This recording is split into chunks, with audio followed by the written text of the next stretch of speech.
Produit avec le soutien de la MDJS. Bonjour à tous, bienvenue, c'est Radio Maalif, c'est le podcast Icône, le podcast qui se promène à travers la galerie que les Marocains ont proposée et qui choisit des personnages pour en parler, qui donne la parole aux passionnés pour venir défendre ces icônes. Aujourd'hui, on est avec Mouna Belgaleni. Salut Mouna. Bonjour cher monsieur. Je te présente plus. Si, quand même, si. Imagine. Bon, jugé par ta tenue, tu es titulaire dans l'équipe de baseball des Mets. Des Mets, absolument, voilà. Oui. C'est très joli. Merci. Et Reda Al-Hamouid, l'homme de cinéma. Salut Reda, ça va? Salut monsieur, ça va? Tu es de retour. Pour vous jouer un mauvais tour. Oh. Pokémon, ça commence bien. Pokémon represent. Ok, quelle équipe? Cette brillante équipe devrait nous éclairer sur des certain nombre de personnages qu'ils ont choisis tout seuls. Comme des grands. Et voilà, et qu'ils ont bien travaillé, j'espère. Bah oui. Ah ouais, sinon, c'est le carton jaune, le carton rouge. Et tu commences, Mouna, de qui tu veux nous parler? Alors aujourd'hui, j'ai choisi quelqu'un que les moins de 20 ans ne vont certainement pas connaître, mais c'est pas grave. Google existe et YouTube existe. Ils pourront aller découvrir ça aussi. Ils pourront aller découvrir les images parce que c'est une icône télévisuelle. J'ai nommé Aziz Fadeli. Alors je te fais encore mon effet suspense alors que les gens ont déjà lu le nom, le titre, mais quand même. Toute mise en scène est grotesque de toute façon. Mais moi je peux pas faire autrement. Mais moi aussi. De qui tu veux nous parler? Oh, mais je ne sais pas. Bref, Aziz Fadeli, ce personnage. Monsieur Météo, ce personnage extraordinaire qui a fait que les gens attendaient la météo. Quand je dis les gens, je parle en tout cas des gens de ma génération, enfants et adultes. On attendait le bulletin météo avec impatience à l'époque où on avait une chaîne télé, à RTM, et où on regardait tous les infos. On était tous devant. De rendre la télécommande un outil non seulement qui n'existait pas. Et donc on ne pouvait pas perdre. Absolument. Contrairement à aujourd'hui. Absolument. Et pourquoi Aziz Fadeli est une icône? Parce que d'abord, il faisait partie de notre quotidien à l'époque. Donc il apparaissait, le tube cathodique quotidiennement pour nous parler de la météo, mais il le faisait d'une manière absolument extraordinaire. Il faut savoir en fait c'est un monsieur qui est issu du théâtre. La météo, c'est pas son métier, c'est pas un speaker classique. Il faisait d'ailleurs partie de la troupe de Taïb Siddiq El Rahmou. Et à une époque où la télé voulait un petit peu moderniser son image dans les années 80, essayer un petit peu de rendre tout ça. Toujours en cours, d'après. Les années 80 ou le processus de modernisation? Toujours est-il que donc on veut un petit peu dynamiser tout ça et on fait donc appel à Taïb Siddiq El Rahmou pour proposer des gens. Alors ce qu'il fait lui, c'est qu'il fait passer une espèce de mini casting aux gens de son équipe et à l'époque Aziz Fadeli était marionnettiste entre autres, mais c'était vraiment son marionnettiste, c'était vraiment sa spécialité, mais il faisait d'autres choses. Et donc quand il le voit, Taïb Siddiq a cette idée, il lui dit toi tu vas t'occuper de la météo, et je pense qu'il a eu vraiment du flair parce que il a créé en fait un format à part, puisque Aziz Fadeli est devenu une icône par sa créativité, il avait un gimmick à chaque fois qu'il يجي هو اللي يلصق فينا سيادنا السلام عليكم avant de commencer عاد كيهضر على حالة الطقس, et chaque bulletin météo était un mini-film, j'invite ceux qui ne connaissent pas du tout ce personnage à aller sur YouTube et à taper Aziz Fadeli. Des sketchs carrément. Mais justement, tu imagines le nombre d'heures de travail. Le nombre d'heures de travail. Il y avait des vannes, après elles valent ce qu'elles valent, mais c'était quand même moi je me souviens, j'étais enfant donc je me souviens d'éclats de rire en famille, mais en plus quand tu regardes aujourd'hui avec le recul, tu te dis c'est qu'ils ont mis le budget aussi, parce que monsieur parfois il nous présentait le bulletin météo dans un hélicoptère, quand il faisait froid en plein hiver il prenait quand même le temps de fabriquer des bonhommes de neige qu'il faisait parler pour nous dire. Dans tout ce que tu as dit, il n'y a pas de budget. L'hélicoptère, j'imagine. Mais si, quand même, il bougeait, je veux dire, il n'était pas derrière un écran vert, tu vois. C'est chaque jour le bulletin météo, et il se déplaçait, il n'était pas derrière un écran vert. Tu vois. Voilà, et du coup voilà. C'est pas un gros budget. Arrête de casser mes idoles. Non, pas du tout. Voilà, parce que vraiment, Aziz Fadeli, pour moi et pour beaucoup d'autres, je pense, c'est ce côté un peu naïf où on buvait ce qu'on nous racontait à la télé, où c'était paroles de donc surtout moi je le redis à chaque fois, j'aime bien rappeler à tout le monde que je suis d'Agadir, je sais pas pourquoi, en plus ça vous intéresse pas, mais quand même parce qu'à une époque on avait la sécheresse, donc فاش كيقول لك عزيز فضيلي راه غيكون الصهد demain, Donc, il a tu une te dis importance vitale. mais bien sûr tu te dis il va faire chaud Alors, donc تعمر سطوله د الماء la veille parce qu'on avait l'eau était rationnée à une époque dans les années 80 Oui, 90. c'est toujours la même époque. Hein. Non, mais je suis sérieux, il y a des villes où elle est rationnée. Oui, je sais, mais en tout cas, là où j'ai vécu, moi, c'était fait avec l'époque. Et donc, oui, c'était Mais on était vraiment. dans la même ville au même moment. Oui, il paraît. Ouais. Et à quelques rues de. Moi, j'ai une remarque. La météo, c'est super important, Oui. surtout dans ces années-là. Parce qu'il n'y avait où, pas Internet. Voilà, il n'y avait pas Internet et on avait la fameuse phrase « gouverner, c'est pleuvoir ». La météo était la stabilité politique même du Maroc. Hein. Le GFF, c'était une catastrophe. Tout était vraiment annexé sur les ouais. Non, mais les performances de l'agriculture. Je me rappelle toujours de mes parents et des amis qui prenaient un air. Ils n'étaient pas vraiment dans l'agriculture, mais tout le monde était concerné. C'était c'était vraiment. On va rester sur le trend. L'épisode, ça n'a pas changé. Ça n'a pas changé. Non, mais ce que je trouve étonnant, c'est d'avoir eu l'idée, alors peut-être c'est volontaire, hein, de confier ce moment crucial à un comique. Ouais. Voilà. Complètement. Sachant qu'il y a des pays, j'ai en tête l'Italie, je pense l'Algérie aussi, mais c'est vraiment les premiers exemples, où c'est un militaire qui présente la météo, c'est un commandant. Donc c'est une information sérieuse. En uniforme. Il y avait un décalage entre l'importance, le côté crucial. De l'information et le côté des dramatisations de la chose. Ouais. Et pourquoi c'est la météo? Parce que très souvent, les services de météo, de prévision météo dans les pays sont liés à l'armée.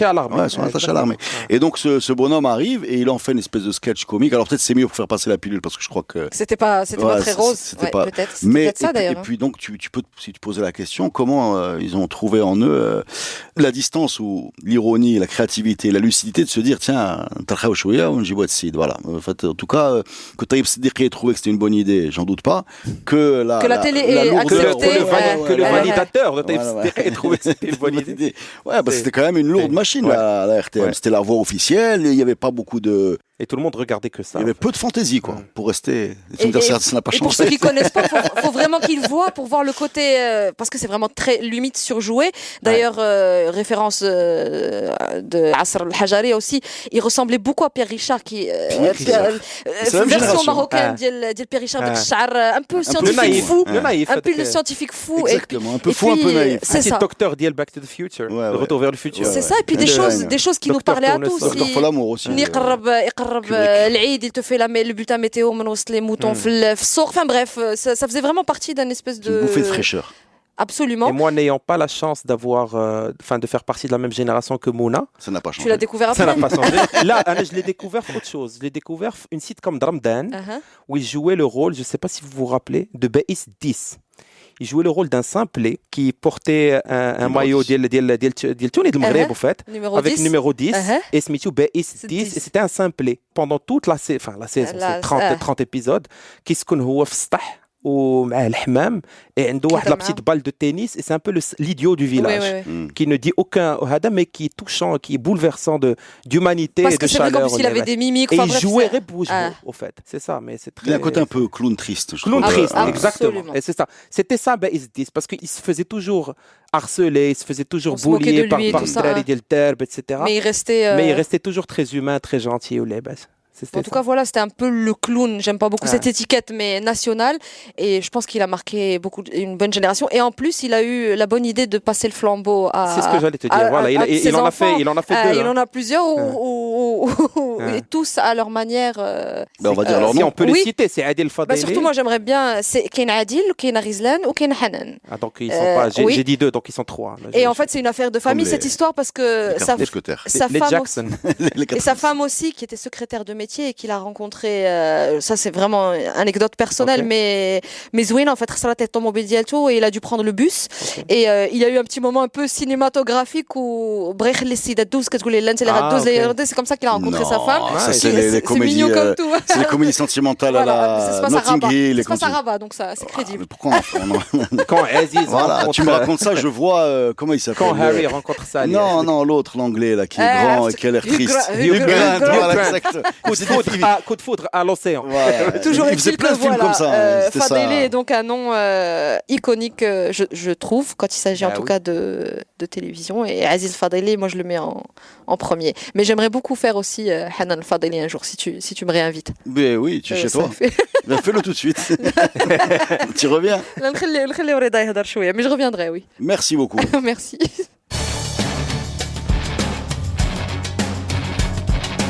Alors, à toi la parole, Reda, de qui tu veux nous parler, s'il te plaît? On reste, je crois, dans l'audiovisuel, hein, c'est ça? Oui, dans l'audiovisuel et aussi dans le cinéma, dans la philosophie, dans les grands esprits. Je voudrais parler de Nordin Saïl, qui est un peu le papa, on va dire, de la cinéphilie ou de la consommation du cinéma ou de l'audiovisuel moderne, في المغرب. C'est quelqu'un qui a commencé comme prof de philo. C'est quelqu'un qui a fait de la philo, qui a été prof de philo à l'époque. Et comme quand on était prof de philo à l'époque, on était généralement à 90% encarté à gauche, et même extrême gauche pour sa part. Donc il avait des idées là-dessus, mais très vite, il a compris que c'était pas par la politique qu'il pouvait mener un combat militant, في المغرب, mais plus par un combat culturel, exactement, par un engagement sur la culture. Et c'est à cette époque-là qu'il fonde le premier festival de cinéma africain في المغرب. Et même en Afrique, c'est le festival d'El Khoribga en 73. Et il te dit, au fait, ils le font à l'époque, c'était bon. C'était les idées de l'international, c'était les idées de tiers-monde, etc.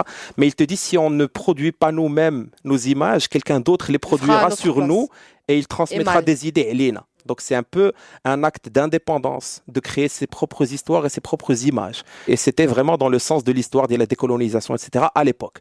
Donc il a fondé le Festival de Cinéma de Khoribga, il a fondé aussi la première association de ciné-club, Film Maghreb, parce que malheureusement, ce n'est plus le cas, mais à l'époque, il y avait beaucoup de ciné-clubs. Encore une fois, je parle d'une époque que je n'ai pas vécue, mais en tout cas, l'histoire retient tout ça, c'est qu'il y avait moi, beaucoup j'ai de vécu ça, voilà. ciné-club.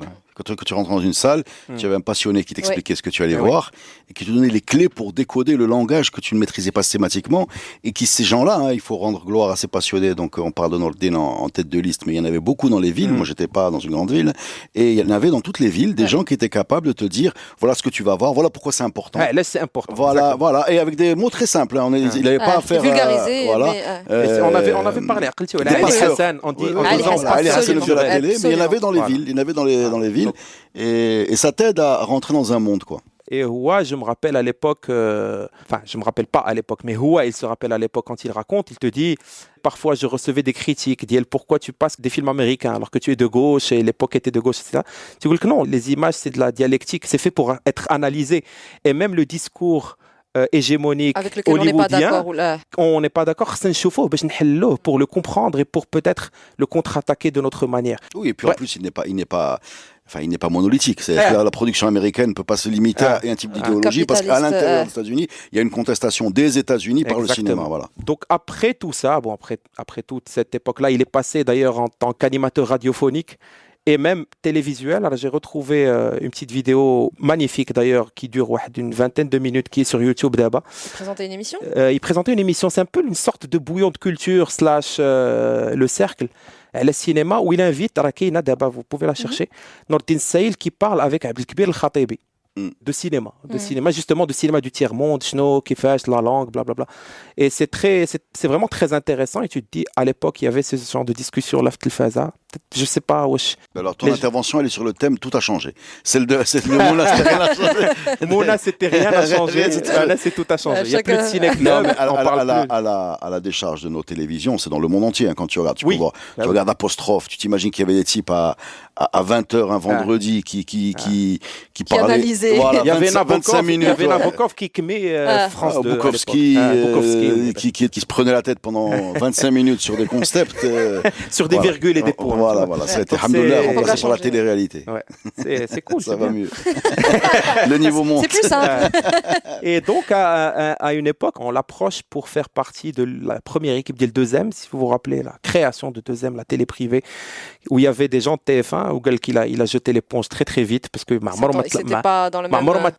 les gens de TF1. Il le dit comme ça, une interview. D'ailleurs, la plupart, je pense 90% de Chili Tiangoul, je l'ai pris un article qu'a écrit Jamal Boushaba عليه في tel quel, الله يرحمه, une entrevue les darma. C'était en 2018. Bon, d'abord ils doivent être en train de boire des verres de thé quelque part, mais en tout cas, il te dit ما عمري ما تفهمت مع دوك الناس ديال TF1, donc j'ai laissé tomber. Mais c'est pas la même vision, hein. Il y a des côtés la télé commerciale, la machine à divertissement, le temps de cerveau disponible, et lui il est dans autre chose, hein. Ouais, il est vraiment dans de la télé de qualité, au fait. C'est pas de la télé d'auteur, parce que c'est quand même le gars qui a lancé Studio 2M à l'époque, 2M, c'est le gars qui a signé les contrats du championnat de Maghreb, si vous vous rappelez. Parce qu'à l'époque, on passait pas les matchs de Botola, 2M.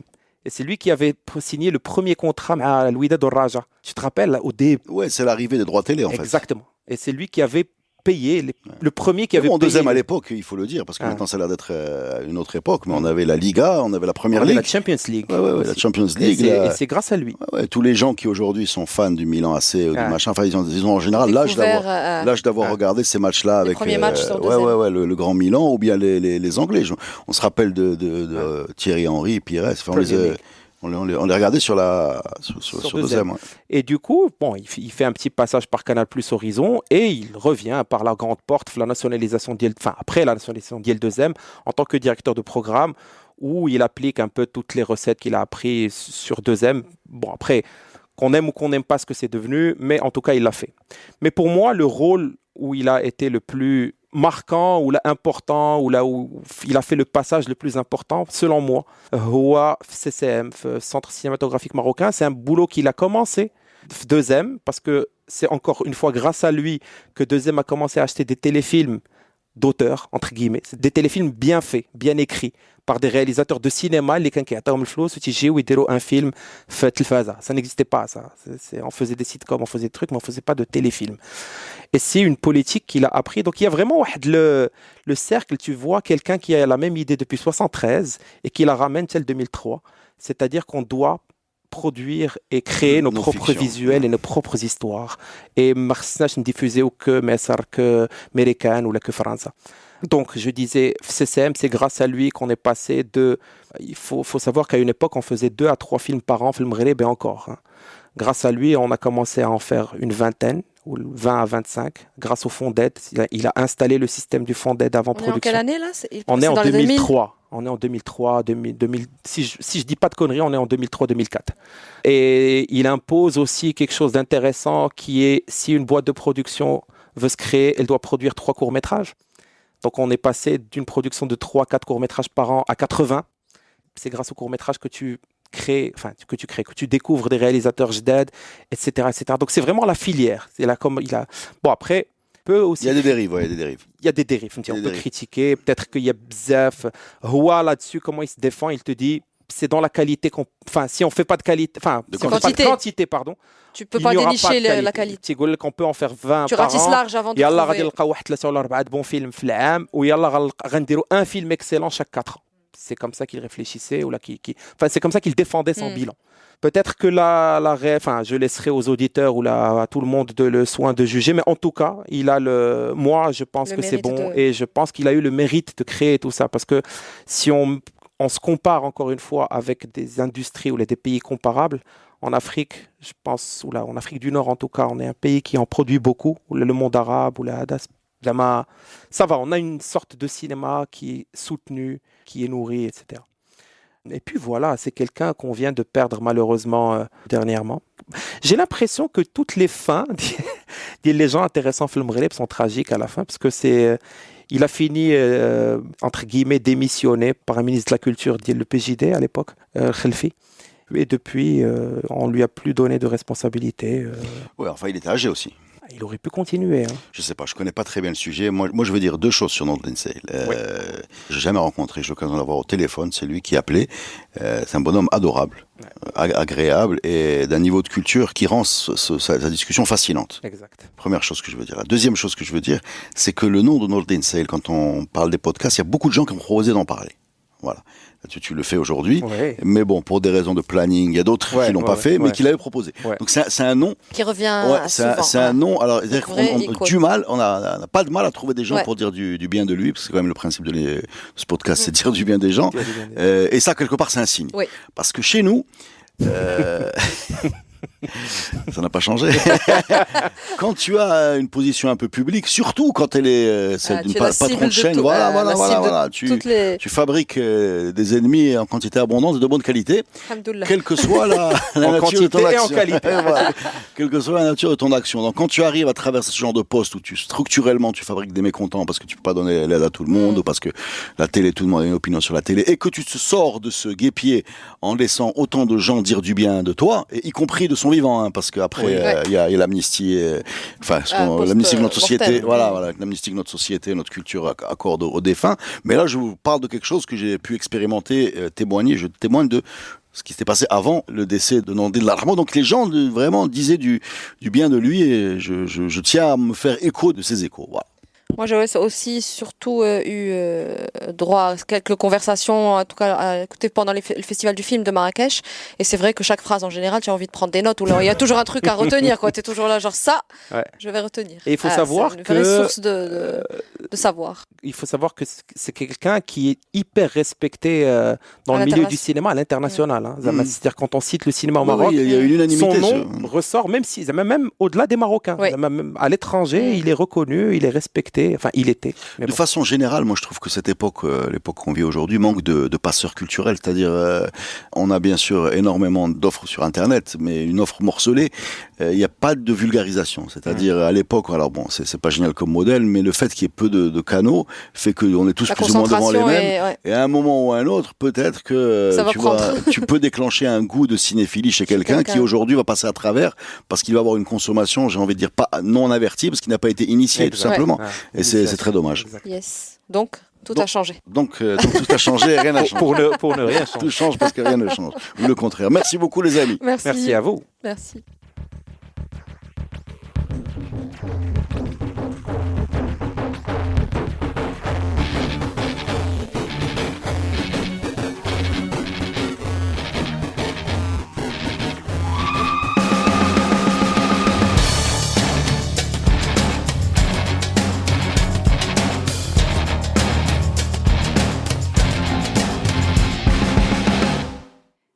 Produit avec le soutien de la MDJS.